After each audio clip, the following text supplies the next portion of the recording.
The wind. It was cold enough to cut through the thickest of coats. I reached out, touched the rough bark of the oak tree beside me, and turned up my collar against the wind. The house had been empty for years, or so everyone in town had said.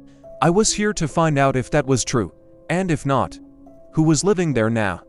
I walked up the path between the overgrown flower beds, past the rose bushes that had once been pruned and perfect, now wild and thorny. The wrought iron gates were locked, but one of the spikes had been bent just enough for me to slip through. Inside, the garden was a tangle of weeds and dead leaves, the only sound the rustling of unseen birds in the trees. The air was heavy, stale and sweet, like rotting fruit. I could feel eyes on me, watching my every move. I shook off the feeling, just the wine, and walked toward the house.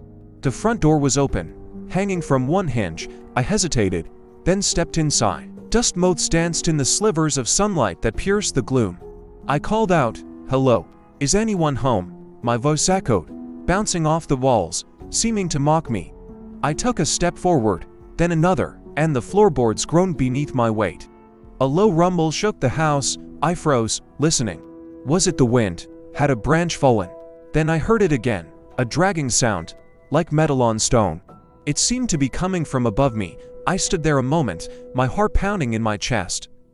Then I began to climb the stairs, one step at a time. As I reached the top, a floorboard creaked beneath my feet and the dragging sound started again. I could feel the vibrations in the air, the house itself shuddering. I crept along the narrow hallway, peering into the darkness. The windows were boarded up, the curtains long since turned to dust. Moonlight filtered through the gaps in the boards, making the shapes on the wall writhe and twist. I saw a door at the end of the hall, its paint chipped and peeling. I reached out, touched the cold wood, and turned the knob. Inside was a nursery. A rocking horse stood in the corner, its paint chipped and faded. A rocking chair creaked back and forth, slowly, steadily. I felt a cold spot on the back of my neck and goosebumps rose on my arms. The air grew colder. I could feel the temperature change, the drag. The sound came again, closer now, and something brushed against my leg. I screamed and stumbled back, knocking over the rocking horse. It fell, the sound echoing in the small room. Then I heard footsteps, heavy, dragging footsteps. I turned and ran, not stopping until I was out in the fresh air, the cold wind whipping my face.